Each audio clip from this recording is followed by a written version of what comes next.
اللہ کے حکم کے مطابق جوانی کی زندگی گزاری ہے، ایسے جوانوں کو اللہ اپنے عرش کا سایہ نصیب فرمائیں گے۔ ایک آدمی وہ بھی ہوگا، دو آدمی ایسے ہوں گے، رجلان تحابا فی اللہ اجتمعا علیہ وتفرقا علیہ، دو آدمی ایسے ہوں گے جن کا آپس میں ملنا اللہ کے لیے، جدا ہونا بھی اللہ کے لیے، مل رہے ہیں تو اللہ کے لیے، اللہ کی محبت میں، اور جدا ہو رہے ہیں تو وہ بھی اللہ کی محبت میں۔ رجل ذکر اللہ خالیا ففاضت عیناہ، ایک وہ اللہ کا بندہ ہے جو تنہائی میں اپنے گناہوں کو یاد کر کے اللہ کے سامنے جانا ہے، حساب دینا ہے، وہاں کوئی جو ہے بچانے والا نہیں ہوگا، نہ بیوی نہ بچے نہ ماں باپ نہ دوست احباب، سب کو نفسی نفسی پڑی ہوگی۔ اس وقت میرا کیا ہوگا؟ اپنے گناہوں کو یاد کر کے آنکھوں سے آنسو بہاتا ہے۔ اس تنہائی کے آنسو کی برکت سے، اللہ کے خوف سے، اللہ اسے بھی اپنے عرش کا سایہ نصیب فرمائیں گے۔ رونا بڑی نعمت ہے، اللہ نے جیسے آنکھ دیکھنے کے لیے دی ہے، رونے کے لیے بھی دی ہے۔ لا خیر فی عیون لا دموع فی، ان آنکھوں میں کوئی خیر نہیں ہے جن آنکھوں میں آنسو نہیں ہے۔ رونا اللہ کو بہت پسند ہے۔ جب بندہ اپنے گناہوں کو یاد کر کے اللہ کے خوف سے دو آنسو بھی آنکھوں سے بہا لیتا ہے، اس کے دو آنسو اس کی جہنم کو بجھا دیتے ہیں، دو آنسو سے جہنم بجھ جاتی ہے۔ رونا اللہ کو بہت پسند ہے۔ تنہائیوں میں گڑ گڑا کر ہمارے مولانا ابراہیم صاحب دامت کو فرماتے ہیں، ہماری تنہائیاں انابت والی اور ندامت والی ہو۔ انابت کے معنی دل کا رجوع اللہ کی طرف ہو، مخلوق کی طرف نہیں۔ سب کی توجہ مخلوق، بیوی کی توجہ شوہر کی طرف، شوہر کی توجہ بیوی کی طرف، بچوں کی توجہ ماں باپ کی طرف، ماں باپ کی توجہ جو ہے وہ بچوں کی طرف ہے، تاجر کی توجہ تجارت کی طرف، حاکم کی توجہ حکومت کی طرف ہے، رعایا کی توجہ جو حاکموں کی طرف ہے، حاکموں کی توجہ رعایا کی طرف ہے کہ نا دل کا رخ اللہ کی طرف کرو، اس لیے کہ سب اللہ ہی کے ہاتھ میں ہے۔ اللہ راضی ہو گیا بیڑے پار ہو جائیں گے، اللہ ناراض ہو گیا بیڑے غرق ہو جائیں گے۔ حضرت عیسیٰ علیہ السلام سے کسی نے پوچھا تھا کہ سب سے زیادہ ڈرنے کی چیز کیا ہے، سب سے زیادہ خطرناک بات کیا ہے؟ تو عیسیٰ علیہ السلام نے جواب میں فرمایا تھا، سب سے زیادہ ڈرنے کی چیز اللہ کی ناراضگی ہے۔ اللہ ناراض ہو جائیں گے، ہر حال میں خدا تباہ کر دیں گے۔ اور سب سے بڑی نعمت اللہ کی رضا ہے، وَرِضْوَانٌ مِّنَ اللَّهِ اکبر، اللہ کی رضا سب سے بڑی چیز ہے۔ اللہ راضی ہو گئے، جھوپڑی میں رکھ کر بھی خدا کامیاب کر دیں گے، دیہات میں رکھ کر خدا کامیاب کر دیں گے، بیماری کے حالت میں خدا کامیاب کر دیں گے، فقیری میں خدا کامیاب کر دیں گے۔ جب خدا راضی ہو جائیں گے، اللہ راضی ہو گئے، مسئلے حل ہو جائیں گے۔ اللہ ناراض ہو جائیں گے تو اللہ تعالیٰ اچھی حالتوں میں رکھ کر، خوشحالی کے حال میں رکھ کر اللہ تباہ برباد کر دیں گے۔ بہترین مکان ہے لیکن سکون نہیں ہے، بے چینی ہے، بے کلی ہے، میاں بیوی میں نفرتیں ہیں، عداوتیں ہیں، دشمنیاں ہیں، محبت نہیں ہے۔ وہ گھر کیا گھر ہے جس میں میاں بیوی محبت نہ ہو، اولاد و ماں باپ میں محبت نہ ہو، وہ گھر کیا گھر ہے؟ اس لیے میرے دوستو، اللہ راضی ہو جائیں گے، میاں بیوی میں محبت پیدا ہو جائے گی، اولاد و ماں باپ میں محبت پیدا ہو جائے گی، بھائی بہنوں میں محبت پیدا ہو جائے گی، رشتہ داروں میں، پڑوسیوں میں محبت پیدا ہو جائے گی۔ اللہ تعالیٰ مال میں برکت دے دیں گے، عزت بھی دیں گے، محبت بھی دیں گے۔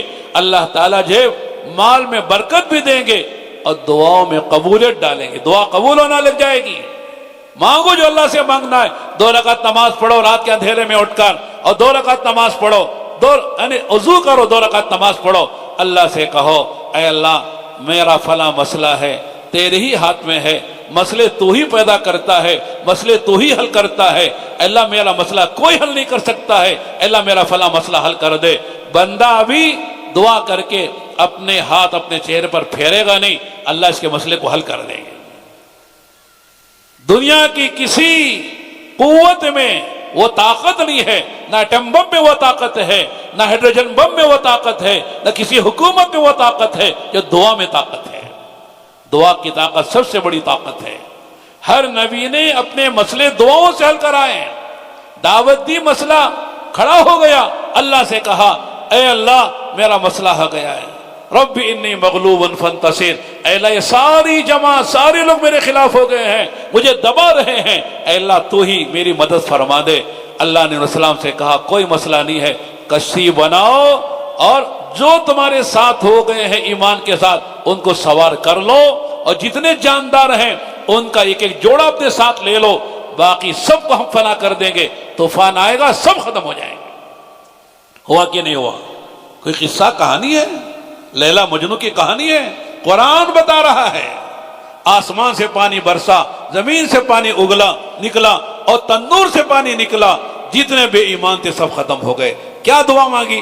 رب انی مغلوب فانتصر، اے اللہ میں مغلوب ہو گیا ہوں، اے اللہ مجھے دبا دیا گیا ہے، میرا کوئی چلتا نہیں ہے، تو ہی مدد فرما دے، تو ہی انتقام لے لے۔ چھوٹی سی دعا مانگی ہے، اللہ نے سارے مسئلے حل کر دیے۔ موسیٰ علیہ السلام آئے، مصر سے مدین آئے، شعیب علیہ السلام کی بیٹیاں کے ایک جانوروں کو پانی پلایا، اور اس کے بعد ایک کنارے درخت کے کنارے آ کے بیٹھ گئے اور کہا کہ ربی بما انزلتنی من خیر فانی فقیر، کہ اللہ جو تو اتار دے خیر اس کا میں محتاج، ربی انی لما، کیا ہے دعا؟ اے اللہ جو تو خیر مجھے دے دے، اے اللہ اس کا میں محتاج ہوں، ضرورت مند، بس اتنی دعا مانگی ہے۔ ہمارے مولانا ابراہیم صاحب فرماتے ہیں موسیٰ علیہ السلام کی چھوٹی سی دعا پر اللہ تعالیٰ نے ان کے 3 مسئلے بڑے بڑے حل کر دیے۔ بڑا مسئلہ کیا تھا کہ فرعون حضرت موسیٰ کے قتل کے لیے تلاش کروا رہا تھا، لمبا قصہ ہے، اسے سنانے کا وقت نہیں ہے۔ ایک تو امن ہو گیا، جان کی حفاظت ہو گئی، جان بچ گئی، اور دوسری بات کیا ہے کہ جاپ مل گیا کہ 10 سال بکریاں چلانے کی اجرت پر موسیٰ علیہ السلام کو جو ہے حضرت شعیب نے رکھ لیا، اور تیسری بڑی بات کیا ہے کہ رفیق حیات مل گئی، صفورہ ان کی بیٹی سے نکاح بھی ہو گیا۔ دعا مانگی تھی خیر کی، جو بھی خیر تو مجھے دے دے، اے اللہ میں اس کا محتاج ہوں۔ تو شادی بھی ہو گئی، امن بھی ہو گیا، اور جاب بھی مل گیا۔ میرے دوستو سارے مسئلے اللہ ایمان والے کی دعاؤں سے حل کرتے ہیں۔ ایمان کے ساتھ ایمانی زندگی گزرے، اللہ کو راضی کریں، اللہ راضی ہو گیا سارے مسئلے حل ہو جائیں گے۔ تو میں عرض کر رہا تھا میرے دوستو، اصل آخرت کی زندگی ہے، اور آخرت کی زندگی کی کرنسی ایمان و اعمال ہے۔ ایمان جیسے ہے اسے بچا کر لے جانا۔ ایمان بڑی نعمت ہے، اور بڑی نعمت پر بڑا ڈاکو شیطان ہے۔ جہاں بڑے بڑے مال ہوتے ہیں وہیں ڈاکے پڑتے، چوریاں ہوتی ہیں۔ جھوپڑ پٹی پر جو کوئی ڈاکے نہیں پڑتے، چور نہیں آتے۔ جہاں محل ہوتے ہیں، بنگلے ہوتے ہیں، مال ہوتا ہے، بینک ہوتے ہیں، وہاں ڈاکے بھی پڑتے، چوریاں بھی وہاں ہوتی ہیں۔ اس لیے ایمان سب سے بڑی مایا ہے، لہذا شیطان سب سے بڑا ہمارا دشمن ہے، ہمارے ایمان پہ ڈاکے ڈالنا چاہتا ہے۔ اس لیے میرے دوستو ایمان کو بچا کر لے جانا، تاکہ موت ایمان پر آئے، پھر قبر کا مسئلہ حل ہو جائے، برزخ کا مسئلہ حل ہو جائے، قیامت کا مسئلہ حل ہو جائے، اور پلسرا سے گزر کر جنت میں چلے جائیں، اور جنت میں جا کے آرام سے رہیں۔ جنت میں تبلیغ نہیں ہے، چلا 4 مہینے 2.5 گھنٹے اجتماع جوڑ مشورہ کچھ نہیں ہے۔ تبلیغ میں جنت میں نماز بھی نہیں ہے، جنت میں زکوٰۃ بھی نہیں، روزہ بھی نہیں ہے۔ جنت میں کوئی، اس لیے کہ جنت میں آدمی جو ہے مکلف نہیں ہے، وہاں آزاد ہے۔ دنیا میں مکلف ہے، یہ کرو یہ نہ کرو، یہ دیکھو یا نہ دیکھو، یہ بولو یہ نہ بولو، اس طرح کماؤ اس طرح نہ کماؤ، اس وقت سونا اس وقت جاگنا، یہ ساری دنیا میں تکلیف ہے، یعنی ذمہ داری ہے۔ جنت میں کوئی ذمہ داری نہیں۔ کلوا واشربوا ہنیئا بما کنتم تعملون، کھاؤ پیو موج کرو جو دنیا میں کر آئے ہو۔ کیا مل رہا ہے؟ فلا تعلم نفس ما اخفی لهم من قرۃ اعین جزاء بما كانوا يعملون۔ اللہ سورہ الف لام میم سجدہ میں جو 21ویں پاری کی سورت ہے، جو پڑھنے والے روزانہ سونے سے پہلے پڑھتے ہیں، اس میں اللہ نے فرمایا فلا تعلم نفس ما اخفی لهم من قرۃ اعین۔ قرآن سمجھے تو مزہ آئے، کیا مزہ کی بات ہے۔ فلا تعلم نفس، کوئی بھی انسان کوئی بھی شخص نہیں جانتا کیا جو اسے چھپایا گیا ہے اس کے لیے آنکھوں کی ٹھنڈک کا سامان، جسے دیکھ کے آنکھیں ٹھنڈی ہوں، نعمتوں کو دیکھ کر، حوروں کو دیکھ کر، غلمان کو دیکھ کر، محلات کو دیکھ کر، جو نعمتیں اللہ نے اہل جنت کے لیے چھپا کے رکھی ہیں اس کو کوئی نہیں جانتا۔ یہ بدلہ ہے عمل کرنے والوں کے لیے، سونے والوں کے لیے نہیں، کھیلنے والوں کے لیے نہیں، صرف کھانے پینے والوں کے لیے نہیں، موج مزے کرنے والے، جزاء بما كانوا يعملون، یہ بدلہ ہے عمل کرنے والوں کے لیے۔ اسے فرمایا دنیا عمل کی جگہ ہے اور قبر آرام کی جگہ ہے اور جنت مزے کی جگہ ہے۔ دنیا میں مزے نہ کرو، دنیا میں زیادہ سو نہیں، اتنا سونا ضروری ہے 6 گھنٹے 7 گھنٹے، ٹھیک ہے سونے کی اجازت ہے۔ دنیا میں خواہشات پوری کرنے کے چکر میں نہ پڑو، چھوٹا گھر ہے بڑا کیسے بنے گا، چھوٹی سواری ہے بڑی سواری آ جائے، اور یہ محلے میں میرا گھر ہے اس محلے میں ہو جائے تو کتنا اچھا ہے۔ لوگ اسی چکر میں کرتے کرتے مر جاتے ہیں۔ کبھی بڑا گھر بنتا ہے کبھی نہیں بنتا ہے، کبھی سواری بڑی کبھی آتی ہے، کبھی اس محلے سے محلے میں گھر بنتا ہے، کبھی اسی جھوپڑی میں اسی کچے مکان میں موت آ جاتی ہے۔ دنیا میں خواہشات پوری نہیں ہوگی، خواہشات کے پورا کرنے کی جگہ اللہ نے جنت بنائی ہے۔ کیا بنائی بولو؟ بولو نا، بول بھی نہیں رہے ہیں۔ نہیں مولانا ذرا یہاں بھی ہوگی تو اچھا ہے، دنیا میں نہیں ہوگی۔ میری بھی خواہش تھی، آپ کی بھی ہوگی، میں بڈھا نہیں ہونا۔ بڈھے ہوگے کہ نہیں ہوگے؟ کون چاہتا بوڑھا ہونا؟ جوان رہنا ہر آدمی کی خواہش ہے، جوانی کی مزے لوٹتے رہیں ہمیشہ کی خواہش ہے، لیکن آدمی بوڑھا ہو کر بال سیاہ تھے سفید ہو جاتے ہیں، کسی کے نہیں بھی ہوتے ہیں کالے ہی رہتے ہیں، لیکن بڈھا تو ہوتا ہے کہ نہیں ہوتا ہے؟ اکثر آدمی کی عمر بڑھتی ہے تو بال سفید ہو جاتے ہیں، کالے نہیں رہتے ہیں۔ میں آپ تو سے کہتا ہوں بعض لوگ اپنے بالوں کو کالا دکھانے کے لیے خضاب لگاتے ہیں۔ خضاب جانتے ہیں؟ خضاب کالی کوئی چیز ہوتی ہے لکوڈ، وہ لگا کے ماشاءاللہ کہتے ہیں میں جوان ہو گیا ہوں۔ میں کہتا ہوں بالوں میں کالی سیاہ بال آپ نے کر لیے تو جوانی دکھانے کے لیے، تو میں کہتا ہوں کمر میں کہاں سے جوانی آئے گی آپ کی؟ گھٹنوں کی جوانی کہاں سے آئے گی؟ آنکھوں میں جوانی کہاں سے آئے گی؟ دانتوں میں جوانی چلے گی، دانت جھڑ گئے، آنکھ کمزور ہو گئے، تو جوانی تو پوری جوانی ہوتی ہے سارے اعضاء میں، صرف بال سفید بال کو کالا کرنے سے جوانی تھوڑی لوٹ آئے گی، تو جوانی جانے والی جاتی ہے۔ صحت بیماری میں بدلتی رہتی ہے، کبھی یہ بیماری کبھی وہ بیماری، کبھی کبھی بیماریوں کی جماعت ہوتی ہے، ایک آدمی کو پوری جماعت، بی پی بھی ہے، شوگر بھی ہے، ہارٹ بھی ہے، اور پتہ نہیں جو ہے اور کیا کیا بیماریاں، ایک وقت میں 8-8 10 گولیاں آدمی کھاتا رہتا ہے۔ ہمارے مولانا تھے، کہتے ہیں مولانا کیا حال ہے؟ کہتے کیا نہیں بس بیماری کی جماعت کو لے کے چلتا ہوں، یہ بھی بیماری، یہ گولی اس کی، وہ گولی اس کی، وہ گولی اس کی، بیماریاں ہی بیماریاں ہیں۔ اور پھر میرے دوستوں آدمی چند ہی یعنی خوشی کے دن گزارتا ہے، پھر غم آ جاتا ہے، کبھی بیوی کی طرف سے کبھی بچے کی طرف سے۔ پہلے غم تھا شادی نہیں ہو رہی، یہ غم تھا، ہو گئی۔ اب کیا غم ہے؟ بچہ نہیں ہو رہا ہے، وہ غم ہے۔ بچہ ہو گیا تو بچہ بگڑ رہا ہے، اس کا غم ہے۔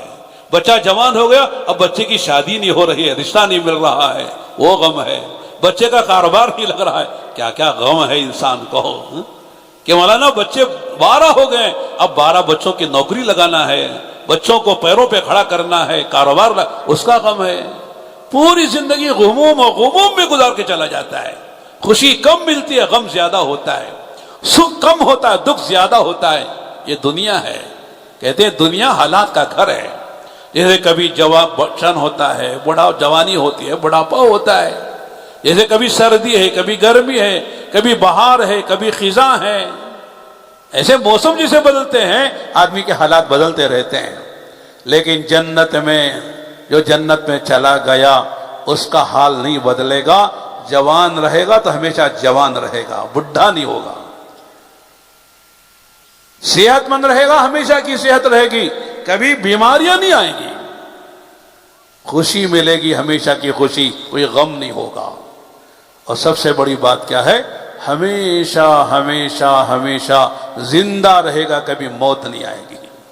یہاں سب کچھ ملا، بنگلہ بھی بنایا، کار بھی خریدی، شاندار کھانے پینے کا سامان جمع کر لیا، آرام سے کھانے کے زمانے میں لوگ کہتے ہیں مر کے قبرستان چلا گیا۔ بنگلہ بنایا مولانا 2 کروڑ کا، آرام سے رہنا تھا، اب قبر میں جا کے تنہا سو گیا، کیا فائدہ؟ اس لیے میرے دوستو، اصل زندگی آخرت کی ہے۔ تبلیغ میں یہی کہتے ہیں کہ دنیا میں رہتے رہتے آخرت بناؤ، اللہ کو راضی کرو۔ اللہ راضی 2 باتوں سے ہوتے ہیں، ایمان کے ساتھ آدمی اللہ کی جو فرائض ہیں اسے نہ چھوڑے، خاص طور سے نماز ہے، رمضان کے روزے ہیں، اپنے مال کی زکوٰۃ ہے، حج جس پر فرض ہو گیا وہ حج کرے۔ یہ فرائض ہیں، اس کے علاوہ نجات نہیں ہے۔ فرائض ہم سے ادا ہو، فرائض میں کوئی کوتاہی نہ ہو، اور دوسرے اللہ پاک نے جن باتوں کو حرام قرار دیا ہے اس کے قریب بھی نہ جاؤ۔ حرام صرف خنزیر کا کھانا نہیں ہے، میتا کا کھانا نہیں ہے، خون کا استعمال کرنا ہی نہیں ہے۔ حرام بولنے میں حرام، سننے میں حرام، دیکھنے میں حرام، کمانے میں حرام، خرچ کرنے میں حرام، ہر جگہ حرام ہے، اس سے بچنا ہے۔ ایک آدمی حلال پیسے سے، یہ سمجھو، یہ بات سمجھنے کی ہے، حلال پاکیزہ پیسوں سے اگر کوئی آدمی خنزیر کا گوشت لے کے کھائے تو جائز ہے؟ میرے پیسے مولانا حلال کیا، میں نے کمایا ہے، اس حلال پیسے سے خنزیر کا گوشت حلال نہیں ہوتا ہے۔ اسی طرح دوسری بات سمجھنے کی ہے، آدمی کے پیسے حرام کے ہیں، رشوت سے، سود سے، جھوٹ سے، ظلم سے پیسے کمائے ہیں، ان پیسوں سے حلال بکری کا گوشت خریدتا ہے، وہ حلال نہیں ہوتا، وہ بھی حرام ہے۔ حلال پیسوں سے حلال بکری کا گوشت، حلال مرغی خریدتا ہے، حلال گائے کا گوشت خریدتا ہے، جو حلال جانور ہیں، لیکن پیسہ حرام کا ہے تو یہ کھانا بھی حرام ہے۔ لوگ نہیں سمجھتے اس کو، سور نہیں کھاتے، خنزیر نہیں کھاتے، مردار نہیں کھاتے۔ اسی طرح میرے دوستو، خون جو بہتا ہوا خون نہیں استعمال کرتے، لیکن حرام سے کما کر بکری کا گوشت کھاتے ہیں، حرام سے کما کر اچھے کپڑے پہنتے ہیں، یہ بھی حرام ہے۔ یہ کپڑے جب تک بدن میں رہیں گے آدمی کی نماز قبول نہیں ہوگی۔ اس لیے میرے دوست حرام سے بچنا ہے۔ لوگ کہتے ہیں مولانا حلال سے حرام سے، اب مولوی کی بات ہے، ہم کو تو پیسہ چاہیے، پیسہ مل گیا سب بڑی چیز ہے۔ ایک لطیفہ ہے، ایک درخت پر جو ہے ایک کبوتر بھی ایک چیل بیٹھی ہوئی تھی، شکاری آیا تو چیل نے کبوتر سے کہا اڑ جا ورنہ تجھے شکار کر لے گا۔ کبوتر نے چیل سے کہا کہ تو اڑ جا، تجھے شکار کر لے گا۔ دونوں میں گفتگو ہو رہی تھی، وہ کہہ رہا تو اڑ کے چلا جا، تو بچ جائے گا، وہ کہہ رہا تو اڑ جا۔ آخر میں جو ہے شکاری نے بجائے کبوتر کو مارنے کے چیل کو مارا، چیل نیچے گری۔ تو کبوتر نے کہا میں نے کہا نہیں تھا، وہ حلال حرام نہیں دیکھتا ہے، کون موٹا ہے اسے دیکھتا ہے۔ تو لہذا شکاری نے کبوتر حلال ہونے کو نہیں دیکھا، چیل موٹی ہے، زیادہ گوشت ہے، حلال ہو تو حرام ہو، اسے مار کے کھانا ہے۔ آج اللہ معاف فرمائے، یہ مثال اس لیے عرض کی جا رہی ہے، لوگ یہ نہیں دیکھ رہے کہ حلال لینا ہے کہ حرام دیکھنا ہے، پیسہ کہاں سے زیادہ آتا ہے، رشوت سے آتا ہے، سود سے آتا ہے، یتیموں بیووں کا مال کھانے سے آتا ہے۔ اللہ معاف فرمائے، بعض لوگ مسجدوں کا مال بیچ کے کھاتے ہیں، قبرستان کو بیچ کے کھا جاتے ہیں، یتیموں کا مال کھا جاتے ہیں، وہ کہتے ہیں ہم نے کمال کر لیا ہے۔ آج پتہ نہیں چلے گا، کل پتہ چلے گا کس نے حرام کھایا تھا، کس نے حلال کھایا تھا۔ چند دن کی زندگی گزر جائے گی، لیکن میرے دوستو وہاں جا کے حساب دینا پڑے گا۔ اس لیے اتنا ایمان بناؤ کہ آدمی حرام کے قریب نہ جائے، حرام سے ایسی نفرت ہو جائے جیسے گندگی سے نفرت ہوتی ہے۔ کوئی گندگی پڑی ہو آدمی اسے دیکھنا بھی پسند نہیں کرتا، ناک بند کر کے اور آنکھیں بچا کر گزر جاتا ہے، نہ سونا پسند ہے نہ دیکھنا پسند ہے۔ اس طرح حرام سے آدمی بچ جائے، ایمان اتنا بنانا۔ اس لیے جب ایمان کمزور ہوتا ہے آدمی کیا سمجھتا، مال سے سارے مسئلے حل ہوتے ہیں، مال آنا چاہیے، مال آ گیا میرے سارے مسئلے حل ہو جائیں گے۔ یہ دھوکہ ہے، مال سے سارے مسئلے حل نہیں ہوتے۔ اگر مال سے سارے مسئلے حل ہوتے، مالداروں کے کتنے بیمار ہیں جو ہاسپٹل میں جاتے ہیں، لاکھوں خرچ ہوتے ہیں، صحت مند ہو کر نہیں آتا بلکہ لاش آتی ہے۔ مال سے اگر صحت ملتی تو مالداروں کا کوئی بیمار جو ہے وہ مرتا نہیں، صحت مند ہو کر واپس آتا۔ دھوکہ ہے، مال سے مسئلے حل ہوتے ہیں کہ مال سے مسئلے حل نہیں ہوتے، وہ ہوتا ہے جو اللہ چاہتے ہیں۔ اللہ جس کا ارادہ کرے وہی ہوتا ہے۔ اس لیے میرے دوستو، جب ایمان بنتا ہے آدمی کا یقین بنتا ہے کہ کرنے والی ذات اللہ کی ہے، اللہ ہی کے ہاتھ میں سب کچھ ہے۔ اللہ کے کرنے کے ضابطے یہ ہیں کہ بندہ اللہ کا حکم نہ توڑے، نبی کا طریقہ نہ چھوڑے۔ دو باتیں، اللہ کا حکم نہ توڑے، اللہ کا حکم نہ چھوڑے، نبی کا طریقہ نہ چھوڑے توڑے، اور وہ کامیاب ہو گیا۔ اس حال میں ہے وہ کامیاب ہو جائے گا۔ تو تبلیغ میں کہتے ہیں کہ صاحب آدمی ہر ایک اپنے آپ کو دیکھے، میں کتنا دیندار ہوں۔ دیندار صرف نماز کے اعتبار سے نہیں ہے، صرف نماز فرض نہیں ہے، نماز روزہ حج زکوٰۃ یہ تو فرائض ہیں، ارکان اسلام ہیں۔ اسلام کا تعلق آدمی کی پیدائش سے لے کر موت تک ہے، ہر حال میں مسلمان رہے۔ نکاح کے موقع پر چند آیتیں نبی پڑھا کرتے تھے، وہ آیتوں میں ایک آیت ہے، یا ایھا الذین آمنوا اتقوا اللہ حق تقاتہ ولا تموتن الا وانتم مسلمون۔ اے ایمان والو، اللہ سے ڈرو جیسے ڈرنے کا حق ہے۔ اس کی تفسیر علماء نے کی ہے، تفصیل میں جانا وقت نہیں ہے۔ آگے کیا فرمایا؟ وَلَا تَمُوتُنَّ إِلَّا وَأَنْتُمْ مُسْلِمُونَ، مسلمان رہنا، مسلمان رہنا، جب بھی موت آئے مسلمان ہو کر دنیا سے جانا، خوشی میں، غم میں، سفر میں، حضر میں، صحت میں، بیماری میں، جوانی میں، بڑھاپے میں، خلوتوں میں، جلوتوں میں، شادیوں میں، ہر حال مسلمان رہو۔ کیا مطلب ہے؟ مسلمان رہو، اللہ کی مانو، نبی کے طریقے پہ چلو، مسلمان رہو گے، جب بھی موت آئے گی مسلمان ہو کے جاؤ گے۔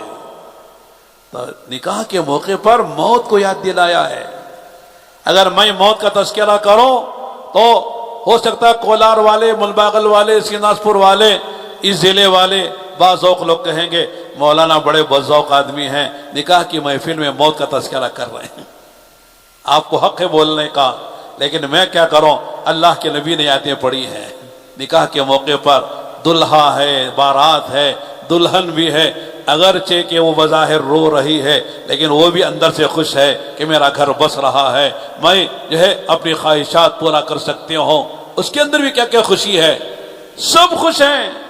ایسے موقع پر موت کو یاد دلانا میرے دوستو یہ نبی ہی کا کمال ہے کہ خوشی میں بھی اللہ کو نہ بھولو، غم میں بھی اللہ کو نہ بھولو، جوانی میں بھی اللہ کو نہ بھولو، بڑھاپے میں بھی اللہ کو نہ بھولو، اس لیے کہ جانا اسی کے پاس ہے، جہاں سے آئے تھے وہیں جانا ہے۔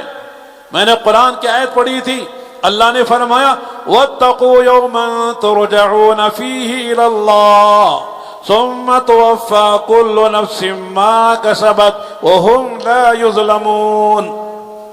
علماء نے لکھا ہے نزول کے اعتبار سے یہ قرآن کریم کی سب سے آخری آیت ہے، اس کے بعد کوئی آیت اللہ نے نہیں اتاری ہے، یہ آخری آیت ہے۔ پورے قرآن کا کوئی خلاصہ ہے یہ، کیا؟ ڈرو، بچو، لحاظ کرو اس دن سے، اس دن کا جس میں تم سب اللہ کی طرف لوٹائے جاؤ گے۔ مرنے کے بعد زندگی ختم نہیں ہے، مرنے کے بعد زندگی شروع ہے، اور جانا اسی کے پاس ہے جس نے تمہیں دنیا میں بھیجا ہے، اور جو کام کر کے تم گئے ہو اس کا حساب دینا ہے، اچھا برا جو تم نے کیا ہے سب کا حساب لے گا۔ وَاتَّقُوا يَوْمًا تُرْجَعُونَ فِيهِ إِلَى اللَّهِ ثُمَّ تُوَفَّى كُلُّ نَفْسٍ مَا كَسَبَتْ، ہر انسان کو پورا پورا بدلہ دیا جائے گا جو کما کر لایا ہے، اچھا کما کے لایا ہے اچھا بدلہ ملے گا، برا کر کے آیا تو برا بدلہ ملے گا، ظلم نہیں ہوگا۔ اچھا کیا ہو اس کے بعد برائی کی جائے، اور جو ہے اس نے برائی تھوڑی کی ہو زیادہ اس پر ظلم کیا کر دیا جائے، ایسا نہیں ہوگا، اللہ کا انصاف ہوگا۔ ثُمَّ تُوَفَّى كُلُّ نَفْسٍ مَا كَسَبَتْ وَهُمْ لَا يُظْلَمُونَ، یہ قرآن کی سب سے آخری آیت ہے۔ تو معلوم ہوا کہ تبلیغ میں کہتے ہیں اس دنیا میں رہتے ہوئے آخرت ایسی بنا لو کہ اللہ کو پیار آئے، اللہ کہے یا ایتھا النفس المطمئنہ ارجعی الی ربک راضیۃ مرضیہ فادخلی فی عبادی وادخلی جنتی۔ اے نفس مطمئنہ، یا ایتھا النفس المطمئنہ، نفس مطمئنہ کہتے ہیں جسے نیکی کرنے کی عادت پڑ جائے اور نیکی کر کے خوشی ہو رہی ہو، مال خرچ کر کے خوشی، نماز پڑھ کے خوشی، اللہ کے راستے میں نکل کر خوشی، روزہ رکھ کر خوشی، مانگ کر خوشی، رو کر خوشی، کھلا کر خوشی، دل مطمئن ہو رہا ہے، خوش ہو رہا ہے، اللہ نے مجھے توفیق دے دی عمل کرنے کی، میں تجھ سے راضی، تو مجھ سے راضی، میں نے جو کیا تم نے کر لیا اور تم نے جو کیا اس سے میں راضی ہو گیا۔ کہنا ہے فادخلی فی عبادی، میرے بندوں کو میں نے دنیا میں بندگی کے لیے بھیجا تھا، میری اطاعت کا فرما برداری کے لیے بھیجا تھا، وہ بندے بن کر آ گئے ہیں، ان بندوں میں تم بھی داخل ہو جاؤ۔ زندگی بندگی کے لیے ہے، بندگی ہے تو کامیابی ہے، اگر بندگی نہیں تو گندگی ہے، اور گندگی کے لیے ناکامی اور جہنم ہے۔ بندے بن کر آؤ، آزادی چھوڑو، مسلمان ہو۔ مسلمان کے معنی وہ ہے جو تابعداری کرتا ہے، مانتا ہے، جو نہیں مانے وہ نام کا مسلمان ہے، حقیقی مسلمان کہاں ہے؟ اس نے فرمایا فادخلی فی عبادی وادخلی جنتی، میری جنت میں آ جاؤ۔ آخری ٹھکانہ جنت ہے یا جہنم ہے؟ جو جہنم سے بچا لیا گیا اور جس کے حق میں جنت کا فیصلہ ہو گیا، قرآن کہتا فقد فاز، وہ کامیاب ہو گیا۔ فمن زحزح عن النار ادخل الجنہ فقد فاز وما الحیاۃ الدنیا الا متاع الغرور۔ جس کے بارے میں جنت کا فیصلہ، جہنم سے بچائے جانے کا فیصلہ، فقد فاز، وہ کامیاب ہو گیا۔ کامیابی کی اصل منزل یہاں ہے۔ دنیا میں آج کامیابی کل ناکامی ہے، آج عزت ہے کل ذلت ہے، آج خوشی ہے کل غم ہے، آج جوانی ہے کل بڑھاپا ہے، آج صحت ہے کل بیماریاں ہیں، آج زندگی ہے کل موت ہے، لیکن جنت میں جو ملے گا ہمیشہ کے لیے ملے گا۔ اس نے فرمایا الکیس من دان نفسہ وعمل لما بعد الموت والعاجز من اتبع نفسہ ہواها وتمنى على اللہ الامانی۔ عقل مند آدمی وہ ہے جو مرنے سے پہلے، مرنے کے بعد جو کام آنے والے اعمال، صفات، ایمان، یقین وہ بنا لے آج، اور نادان ہے وہ بیوقوف ہے یہ دنیا میں آزادی کے ساتھ، خوشیوں کے ساتھ، خواہشات کے ساتھ منمانی زندگی گزار کر دنیا سے جا رہا ہے۔ مرنے کے بعد کو کوئی فکر نہیں ہے۔ جب کہا جاتا ہے مرنے کے بعد کی تیاری کرو، کہتے ہیں مولانا دیکھیں گے جب موت آگی مر جائیں گے، جب دیکھیں گے کیا ہوگا، اس وقت کیا دیکھے گا؟ اس لیے ایسی غفلت کی زندگی، خواہشات کی زندگی، تمناؤں کی زندگی گزار کر مرنے والا فرمایا نادان ہے۔ تبلیغ کا خلاصہ یہ ہے کہ مرنے سے پہلے مرنے کی زندگی، مرنے کے بعد جو اعمال کام دینے والے ہیں، جو ایمان یقین کام دینے والا ہے، جو صفات کام دینے والے ہیں، ان کی تیاری کرو۔ ایسا ایمان بناؤ جیسے بار بار میں نے عرض کیا ہے، آدمی فرائض پر آ جائے اور حرام سے بچ جائے، نبی کی سنتوں سے عشق ہو جائے۔ آقا نے فرمایا من احیا سنتی فقد احبنی ومن احبنی کان معی فی الجنہ، جس نے میری سنت کو زندہ کیا اس نے مجھ سے محبت کی، اور جو سے مجھ سے محبت کرے گا وہ جنت میں میرے ساتھ ہوگا۔ کون نہیں چاہتا نبی کا ساتھ جنت میں ملے؟ کون نہیں چاہتا؟ ہم چاہتا نا، ہر آدمی چاہتا کہ نہیں چاہتا ہے جنت بھی ملے، نبی کا ساتھ بھی ملے، نبی کے قدموں میں جگہ ملے، نبی کے جوار و پڑوس میں جگہ مل جائے، آقا کے دستے مبارک سے جام کوثر ملے، آپ کے جھنڈے تلے جگہ ملے، آپ کی سفارش ملے۔ کون نہیں چاہتا ہے؟ فرمایا اسے کیا کرنا ہے؟ حضور سے محبت کرنی ہے۔ محبت تو ہم سب کرتے ہیں، محبت کے دعوے میں سچا کون ہے؟ جو نبی کی اطاعت کرتا ہے، نبی کی بات مانتا ہے، نبی کے نقش قدم پر چلتا ہے، نبی کا کھانا پینا، سونا جاگنا، غمی خوشی، سفر حضر، سب میں نبی کی پیروی کرتا ہے، سنت کے مطلب زندگی گزارتا ہے، وہ نبی کو چاہنے والا، محبت کرنے والا ہے، اور نبی سے محبت کرنے والا انشاءاللہ ثم انشاءاللہ جنت میں بھی جائے گا اور نبی کے قدموں میں جگہ ملے گی۔ نبی کی سب سے بڑی سنت یہ ہے کہ دین پر چلو اور دوسروں پر دین پر لانے کی محنت کرو، جس کا نام تبلیغ و دعوت ہے۔ تبلیغ و دعوت کا خلاصہ کیا ہے؟ خود دین پر چلتے ہوئے اللہ کے بندوں پر اپنی جان و مال کی قربانی کے ساتھ ایسی محنت کی جائے کہ وہ اللہ کے بندے بھی دین پر آ کر جنت پہ جانے کے مستحق بن جائیں۔ خود جنت پہ جانا کمال نہیں ہے، سب کو لے کر جانا یہ کمال کی بات ہے۔ اس کے لیے کہتے ہیں کہ صاحب اللہ کے راستے میں 4 مہینے چلہ لگاؤ، ماہانہ سے روزہ لگاؤ، روزانہ 2.5 گھنٹے لگاؤ، روزانہ گھر مسجد کی تعلیم کرو، روزانہ مشورہ کرو، آنے والی جماعتوں کا ساتھ دو، ایک فضا بناؤ۔ اور جیسے میں نے عرض کیا، رمضان کا مبارک مہینہ جیسے روزوں کا ہے، عبادت کا ہے، تراویح کا ہے، یہ سارا دعوت کا بھی مہینہ ہے۔ رمضان ہی کے مبارک مہینے میں بدر کا معرکہ ہوا، بدری صحابہ کے بارے میں اللہ نے خود فرمایا، یا اہل بدر اعملوا ما شئتم قد غفرت لکم، اے بدر میں شریک ہونے والو، اب تمہاری مغفرت ہو گئی، تمہاری جنت کے فیصلے ہو گئے، اب تمہارا حساب نہیں کریں گے۔ یہ بدری صحابہ ہیں، اور مکہ فتح رمضان میں ہوا ہے، فتح مکہ رمضان میں ہوا ہے، جس کے بعد سارے علاقے کے علاقے، فوجوں کی فوجیں اور جماعتوں کی جماعتیں، خاندانوں کے خاندان اسلام میں آئے، یدخلون فی دین اللہ افواجا کا منظر سامنے آیا۔ غز میرے دوستو، بس یہ اجتماع جوڑ جو بھی ہے اس لیے ہے کہ ہمارا فکر بدلے، آخرت کا فکر پیدا ہو، اور اس کے لیے ایک ماحول میں ہم ایک وقت گزاریں، مسجد کے ماحول میں، فرشتوں کے ماحول میں، دعوت کے ماحول میں، عبادت کے ماحول میں، ذکر کے ماحول میں، آخرت کے مذاکروں کے ماحول میں وقت گزاریں گے تو دل کی دنیا بدلے گی، اور انشاءاللہ کرنا وہی ہے جو کر رہے ہیں۔ تاجر تجارت کر رہا ہے، ملازم ملازمت کر رہا ہے، کھیتی باڑی کرنے والا کھیتی باڑی کر رہا ہے، جس کے جو کام ہے چھوڑنا نہیں ہے، اسی میں رہتے ہوئے اپنی آخرت کو بنانا ہے۔ اس کے لیے اللہ کے راستے میں 4 مہینے چلہ نکلیں گے تو انشاءاللہ فکر بدلے گا، سوچ بدلے گا، اور عزائم ارادے بدلیں گے، جذبات بدلیں گے، کریں گے بھی انشاءاللہ۔